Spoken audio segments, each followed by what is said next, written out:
Europe 1. Le grand direct de l'actu, Thomas Joubert. Et le prix des carburants vendus en France bat en ce moment des records à la baisse. Le gazole est passé sous la barre de 1 € dans certaines stations. Alors le prix de l'essence va-t-il encore baisser? Vous allez pouvoir interroger notre invité au 3921, Jean-Louis Chilansky, bonjour. Bonjour. Vous êtes le président de l'Union française des industries pétrolières. L'essence à son plus bas niveau depuis 4 ans et demi. Comment ça se fait tout d'abord? La raison, c'est que Parlez bien dans le micro, s'il vous plaît. C'est le prix du pétrole qui a baissé. En juin, le prix du pétrole valait $110 le baril. Aujourd'hui, on est à $60 le baril. C'est la raison pour laquelle Donc, le prix des répercussion carburants... immédiate à la pompe. Absolument, répercussion très très rapide à la pompe. Ça va durer, cette baisse? Écoutez, la baisse ne va pas se prolonger. Je crois qu'on a atteint un plateau. Aujourd'hui, $60 le baril. Il est peu probable que le pétrole baisse encore plus. Donc à la pompe, c'est ça, on est aux environs d'1 € en ce moment? Oui, non, 1 €, c'est exceptionnel pour le gazole. C'est exceptionnel. Le prix moyen France, c'est 1,10 €. Et ça a baissé de 20 centimes d'euros du litre depuis 4 mois. C'est une baisse tout à fait historique. Mais moi, j'avais le souvenir du samplon à plus d'1,50 €. On faisait des pleins à 80, 90 €. Aujourd'hui, pour le samplon 95, on est à 1,30 €. Là aussi, on a baissé de 20 centimes d'euros par rapport à juin et pratiquement 50 centimes ou 40 centimes d'euros par rapport au prix maximum qu'on avait eu. On n'ira pas plus bas? Non, je ne crois pas qu'on aille plus bas à cause du pétrole brut. Le pétrole brut a atteint un espèce de plancher. Par contre, on est menacé par des taxes au 1er janvier. Et ça, si vous voulez, on peut en dire un mot. Oui, donc le prix des carburants ne va pas baisser parce qu'au 1er janvier, il y a des taxes qui augmentent. Exactement. Alors les taxes, c'est deux choses. D'une part, sur le gazole, il y aura près de 5 centimes d'euros du litre de taxes supplémentaires au 1er janvier, c'est-à-dire dans 3 jours. Et puis pour le samplon 95, il y aura un peu plus de 2 centimes d'euros du litre. Et correspondent à quoi ces taxes en fait? Alors, c'est la fameuse TICPE, la taxe intérieure sur la consommation des produits énergétiques? Oui, c'est exactement ça. Enfin, il y a deux éléments dans le gazole. Il y a d'une part la TICPE avec la taxe carbone, ça c'est 2 centimes et demi. Et puis il y a d'autre part la compensation de l'écotaxe. Vous vous souvenez que pour le gazole, l'écotaxe avait Le gros débat, ça avait été supprimé et il y a une taxe de compensation en quelque sorte ou destinée à revaloriser ou à compenser cette perte de revenus pour l'État. Donc vous nous annoncez à partir du 1er janvier une hausse des prix des carburants, non pas en raison d'une augmentation du prix du pétrole ou des profits des pétroliers, mais des taxes supplémentaires de l'État. Absolument, il y aura des taxes supplémentaires, comme on vient de le dire, 5 centimes pour le gazole et 2 centimes pour le samplon 95. Et Jean-Louis Chilansky, est-ce que pour faire face à cette hausse des taxes, les pétroliers ne pourraient pas renier leurs profits, qui sont généralement assez mirobolants? Les profits sont plus tellement mirobolants. Avec le pétrole à $60 le baril, c'est plus du tout les chiffres qu'on avait connus. Et puis surtout, au niveau de la distribution en France, on est dans un marché très, très, très concurrentiel. Et ce qui reste aux distributeurs pétroliers est vraiment très faible. C'est de l'ordre de 1 centime d'euro du litre. Vous n'allez pas nous faire pleurer sur le sort des pétroliers quand même?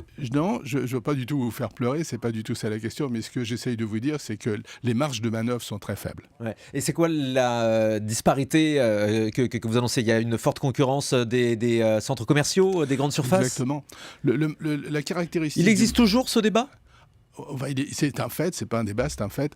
Si vous regardez le marché français, 60% des volumes sont vendus par les grandes surfaces. Et là, on est dans un marché extrêmement concurrentiel. Ils vendent à prix coûtant? Parfois. Là, vous parliez tout à l'heure d'1 € du litre. C'est dans la région de Châtellerault, je crois. Et dans cette région-là, effectivement, il y a une chaîne de supermarchés qui vend à prix coûtant. D'ailleurs, pourquoi il y a des disparités régionales? La région la moins chère de France en ce moment, Poitou-Charentes, comment ça s'explique? Alors ça c'est encore une caractéristique, c'est que dans la TICPE dont vous avez parlé là, il y a une part qui est nationale, mais il y a une part qui est régionale. Donc ce sont les régions qui touchent. Les régions qui touchent. Plus ou moins. Et dans la région de Poitou-Charentes, la part régionale est à 0.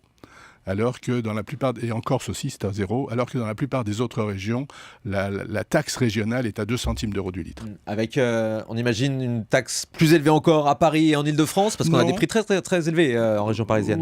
Non, la taxe régionale Île-de-France, c'est la même qu'il y a dans d'autres régions, c'est 2 centimes d'euros du litre. D'accord, donc vous nous avez annoncé une augmentation des taxes à partir du 1er janvier, si j'ai bien compris. L'introduction également de cette taxe carbone qui va se faire ressentir sur les prix.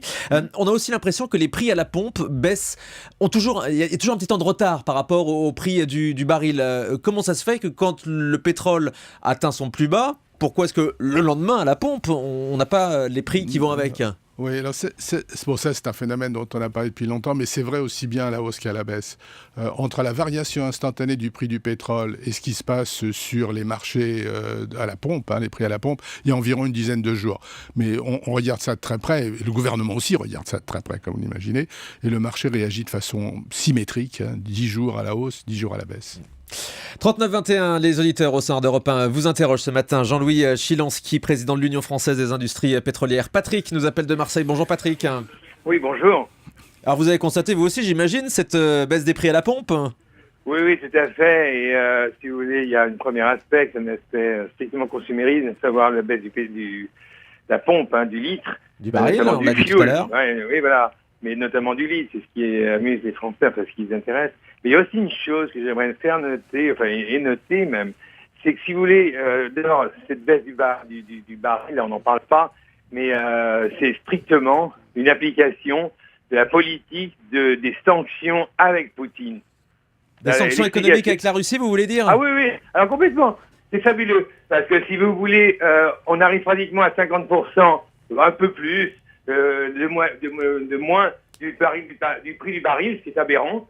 Donc, si vous voulez, c'est ni plus ni moins qu'une volonté politique, et c'est international, et c'est les Saoudiens et tous les pays producteurs qui, effectivement, épaulent les sanctions face à Poutine pour mettre à genoux Poutine et l'amener aux tables de négociation. Alors, attendez, l'aspect géopolitique, Jean-Louis Chilansky, ça rentre en compte dans le prix de l'essence ? Oui, c'est une des théories, mais je pense que c'est beaucoup plus... C'est pas une théorie. C'est pas une théorie, monsieur Chilansky. Vous le savez très bien. Vous pensez peut-être que les producteurs, mais vous le savez mieux que moi, même puisque vous êtes, je crois, président d'un syndicat, et je vous connais pas d'ailleurs. Mais c'est pas grave, je vous vois très souvent vous promener sur les plateaux télé. Ceci étant, si vous voulez, vous le savez très bien, parce que jamais les pays producteurs de pétrole, outre les Américains, et vous le savez mieux que moi, laisseraient filer le baril à des tarifs aussi bas. C'est aberrant. Par contre, pour les auditeurs, parce que tout ça, c'est un débat d'experts qui n'a pas d'intérêt. Par contre, ce qui est intéressant pour les auditeurs, c'est c'est pas la première fois dans l'histoire de la planète, vous m'entendez bien, de la planète, qu'on pourra avoir, pour une fois, un règlement politique majeur avec un pays surarmé et quelque part un peu violent, c'est vrai.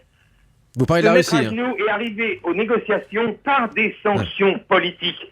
Ça, c'est une première mondiale. Et c'est très optimiste pour la planète parce qu'on s'aperçoit que quand tout le monde veut s'y mettre, ce qui est le cas, puisqu'il y a des pressions américaines face à des pressions sur les Saoudiens, sur les Koweïtis et tout le monde, sur des producteurs de pétrole en général, on met à plat un dictateur. Voilà ce qui est en train d'intéressant et je pense que c'est cette année de 2015 qui s'annonce, c'est une nouvelle tout à fait optimiste. Comme quoi, et là je vais en finir là, comme quoi, en France, si par impossible, nous voulions mettre les points sur les i, sur des réformes complètes du pays, au niveau des élections des mandataires politiques, au niveau de l'économie, au niveau de la spéculation financière, au niveau de la consommation, au niveau de toutes ces tas de choses, nous arriverions à très facilement remoduler le pays. Voilà ce que je veux dire. Bref, c'est une très bonne nouvelle pour l'année 2015, à savoir que Poutine arrive maintenant à la table des négociations grâce à des sanctions financières et je trouve ça fabuleux. Eh ben merci de votre appel et merci de votre colère. Patrick, ce matin sur Europe 1. Frédéric qui nous appelle de Paris. Bonjour Frédéric. Bonjour Thomas. Que pensez-vous des prix de l'essence en ce moment? Vous avez constaté vous aussi une baisse? Oui, alors j'ai constaté une baisse, donc je m'en réjouis d'un côté, mais donc ce que je voudrais dire, c'est quand même, je suis inquiet pour la suite. Alors moi j'en ai marre des taxes parce que je vois que l'État n'arrête pas de nous en mettre. On en a tous marre des taxes. On est à quelques jours de l'année 2015, on sait pas encore, on sait pas à quoi s'attendre. Alors bon voilà, moi je suis pas très optimiste contrairement à votre interlocuteur quant à ce que nous réserve l'année 2015. On a trop de taxes, on est taxé pour tout. Et oui, on peut se réjouir, c'est vrai, de la baisse de l'essence ces derniers jours, mais est-ce qu'elle va durer dans les mois à venir? Je suis pas très sûr. Jean-Louis Chilansky, sur l'année 2015, qu'est-ce qui va se passer? Je pense qu'elle va durer pendant un certain temps.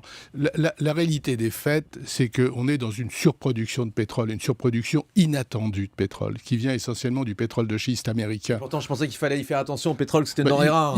Il faut toujours y faire attention, mais n'empêche que contrairement à ce qu'on pensait, aujourd'hui, on est en surproduction de pétrole. Les États-Unis produisent plus de 2 fois l'équivalent de la consommation française en pétrole de schiste, et c'est ça qui a fait chuter les prix. C'est aussi simple que ça. Et ça, cette surproduction, elle va durer au moins pendant toute l'année 2015. Donc, augmentation des taxes, oui, mais du côté du prix du pétrole, ça restera sage pendant toute l'année. Voilà, et les voitures propres, les voitures électriques et toutes les incitations que le gouvernement met sur les véhicules propres, ça fait pas forcément vos affaires ? Oui, c'est vrai, mais d'un autre côté, on s'y attend et on sait qu'inévitablement, un jour ou l'autre, la consommation de produits pétroliers finira par diminuer. Ouais. Et il y a encore un avenir pour le pétrole ? Ah, écoutez, nous, on n'est pas du tout inquiets pour l'avenir du pétrole parce que le monde a besoin d'énergie, le monde a besoin de pétrole, donc la production de pétrole continuera encore pendant des dizaines d'années. Jean-Louis Chilansky, le président de l'Union française des industries pétrolières, merci beaucoup d'avoir été en direct avec nous ce matin sur Europe 1.